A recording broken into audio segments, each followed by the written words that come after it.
Oke pemirsa, saya mau berbagi pengalaman nih waktu kemarin tuh, yang marak sekarang terjadi itu modus segitiga. Sebenarnya ini modus udah lama sekali gitu. Tapi entahlah, saya coba kena itu. Ya pikiran saya ada orangnya, tahu rumahnya, kalau ada apa-apa ya dituntut. Seperti itu pikiran saya tuh. Dan saya juga nggak bodoh-bodoh amat lah lihat pasaran motor gitu. Ya, ada postingan yang lumayan lah, nggak jauh dari pasaran gitu, di karbu itu harga dibanderol dengan harga 7 juta ya, kalau isi sama pajak hidup pasaran kan 9 juta kurang lebih ya, seperti itu harganya, seperti itu. Nah waktu saya scroll pagi-pagi itu, nah ini ada update 7 juta tapi katanya banyak minusnya. Ya setara lah gitu, untuk memperbaiki, ngeberesin barang gitu. Saya pun agak tertarik gitu. Nah akhirnya saya inbox ke si penjual itu.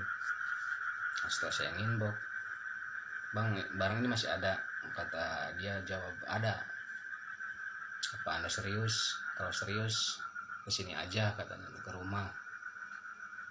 Lanjut WA aja bang. Ya langsung lanjut WA. Daerah mana bang? Saya Sumber Jaya katanya. Oh ya udah, saya mandi dulu bang. Nah, dia bilang, oh kalau mandi dulu yang di belakang ngantri bang, up aja katanya gitu. Nah saya kan semakin penasaran, lihat aja lah barangnya dulu gitu. Ya udah, enggak, saya juga nggak mandi, langsung ke sana. Saya langsung ke sana, langsung dikasih Sherlocknya gitu sama dia tuh. Tapi entah kenapa dari rumah gitu berangkat ke tujuan itu selalu saja ditelepon, gak henti-hentinya 1 menit telepon terus gitu. Sudah sampai di sana, saya bilang lagi, bang saya sudah sampai tempat. Oh iya, nanti ngobrol dulu sebentar ya katanya. Iya gimana bang? Saya lagi di luar katanya, saya lagi kerja dulu bang. Itu di rumah ada adik saya, silakan aja cek barangnya, nanti adik saya ditelepon sama saya katanya, kasih tahu. Nah, ya udah saya tunggu di sini. Ya udah, nah pas keluar yang punya motornya itu, COD motor ya, iya. Oh ya udah sini bang katanya. Saya samperin, pas lihat motornya, waduh kok kayak gini motornya gitu. Di foto makan bagus lah kalau dipoto gitu. Setelah saya cek, aduh parah lah, bodi banyak yang pecah, terus bawah dashboard itu udah banyak elasan tuh, kayaknya udah patah, dilas lagi kan, nggak ada dashboard bawahnya itu. Terus knalpot bobokan, mesin ya agak berisik gitu. Ya pantasan lah, saya juga nggak kepikiran wah ini penipuan, enggak, cuman penasaran aja barangnya, cuman gitu aja saya. Nah, pas lihat barang itu kayak gitu, pas dicek jalan ternyata goyangnya parah banget itu, depan belakang itu. Wah nggak tertarik lah saya itu, nggak minat itu. Nah saya balik lagi, saya telepon itu yang katanya saudaranya itu, bang maaf aja saya nggak minat kata saya tuh, ini motornya parah euy, up aja bang, saya mau nyari yang lain lagi gitu. Nah, tiba-tiba dia bilang gini, tolong pak, iya tolong bang katanya, pokoknya saya butuh uang,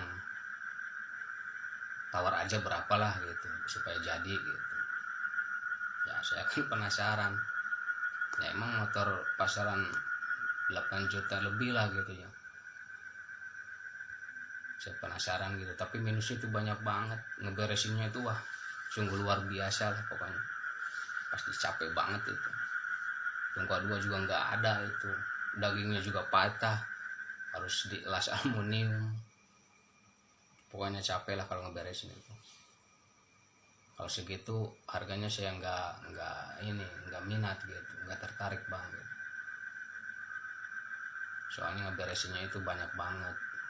Ya udah nggak apa-apa, nggak, tawar aja katanya. Ya udah, supaya nggak jadi aja ini mah ya saya tawar 1,5 juta gitu. Tapi maaf ini, oh jangan terlalu sadis bang katanya,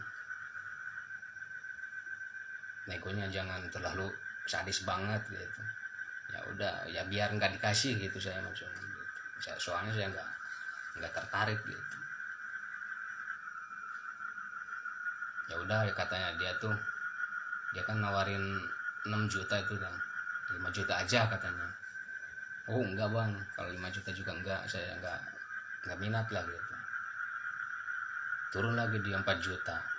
Enggak bang, kalau 2,5 saya ambil kata saya itu. Turun lagi dia, udah berapa pasnya gitu.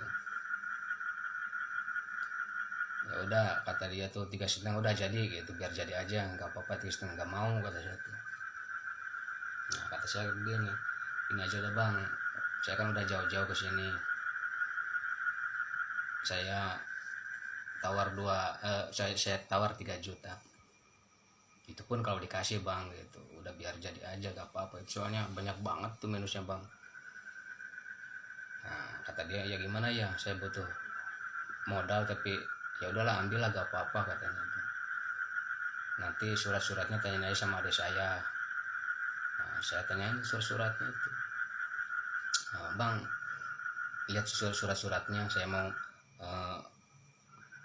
ngecek dulu nomor rangka sama nomor mesin gitu, akur apa enggak, terus STNK sama PKB-nya akur apa enggak.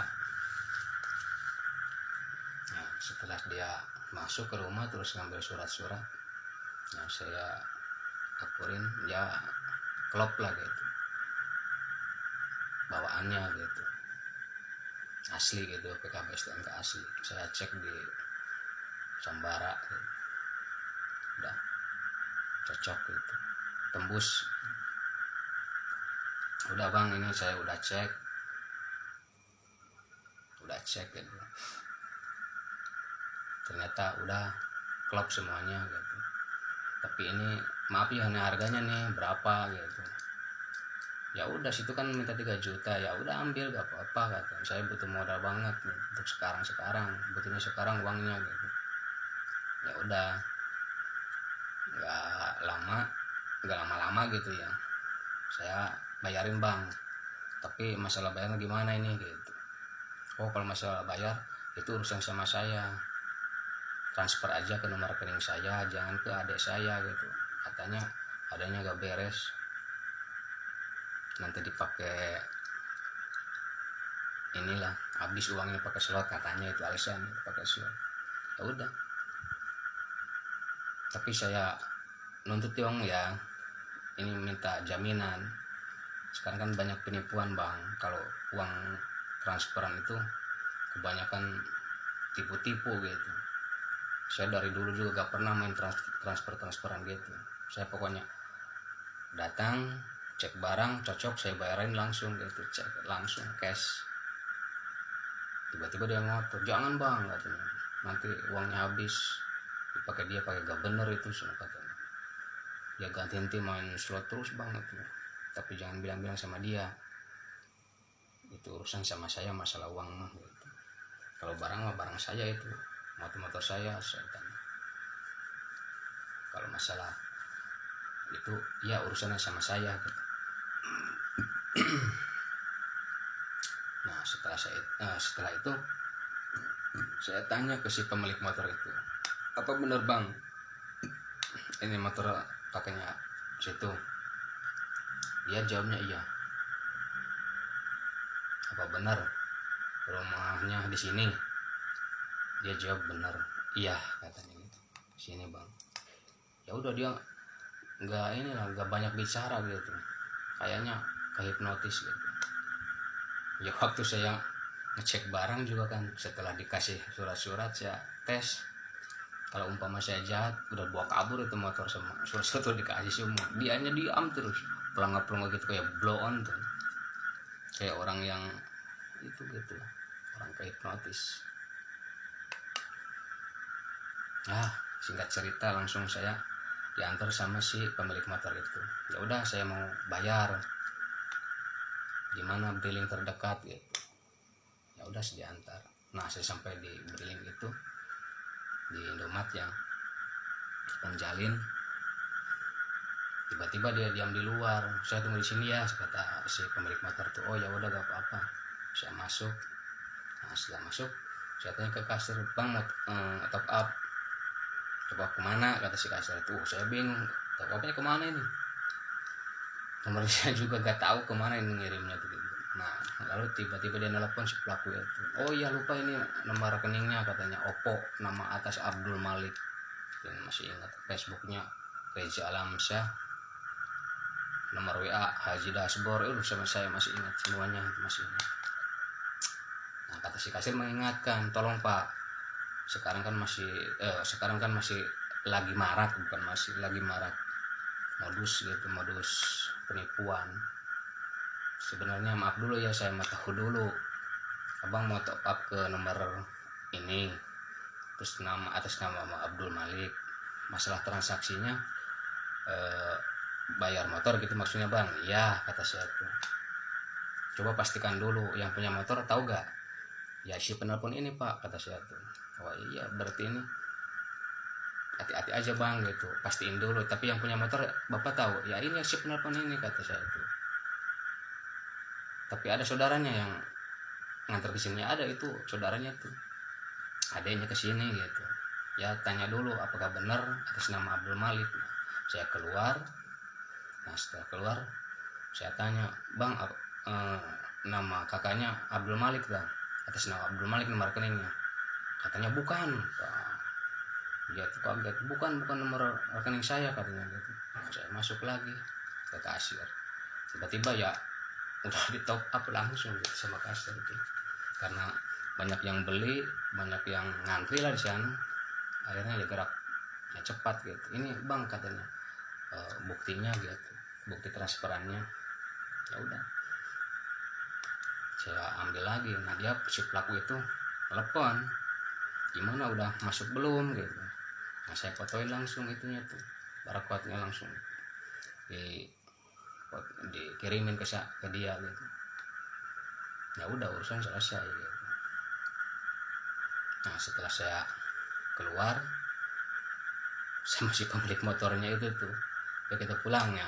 Setelah di rumahnya saya pamit gitu, bang saya pulang ya, bayaran udah selesai, terus surat-surat sudah ada di motor tuh, di jok, saya mau pulang. Nah tiba-tiba dia bilang, kesannya belum masuk bang. Masa iya, emang si abang transfernya kemana? Ya itu ke saudara kamu, kakaknya, katanya kakak kamu gitu. Kata siapa? Ini motor saya pak, katanya. Ini rumah saya, ini motor saya, emang benar gitu. Tapi bukan punya kakak saya ini motornya, katanya gitu. Dan saya juga nggak punya kakak, katanya. Kakak saya jauh lah, nggak di sini, dan ini murni motor saya. Nah, di situ saya kaget, wah ini penipuan nih, bener juga. Pas lihat nomor HP, ya udah, chattingannya semuanya diblokir. Si penjual juga sama, pas lihat HP diblokir semua. Aduh, ini modus penipuan bang. Nah, saya kan di situ marah. Saya pokoknya nuntut situ kan komplotan ya, kata saya itu. Saya langsung balik lagi ke kasir. Di situ rame lah di kasir, sama hampir ya gitulah, bersih tegang gitu ya. Setelah pulang lagi ke rumahnya dia, dikasih kopi dengan eh, pikiran yang dingin gitu. Dulu juga pernah ngalamin bang, tapi teman saya itu tapi HP katanya modus seperti ini, bener bang. Ya sekarang makan situ korban, saya juga korban. Nah, saya minta pertanggungjawabannya bang, sama-sama sadar kita sama dia tuh. Ya udah, gimana kalau kita ganti rugi aja setengah-setengah gitu kata dia tuh. Oh ya udah gak apa-apa, namanya juga korban kan gitu. Akhirnya sadar berdua tuh. Saya juga gak tahu, si abang juga gak tahu. Ya intinya kita udah jadi korban berdua gitu sama si pelaku itu.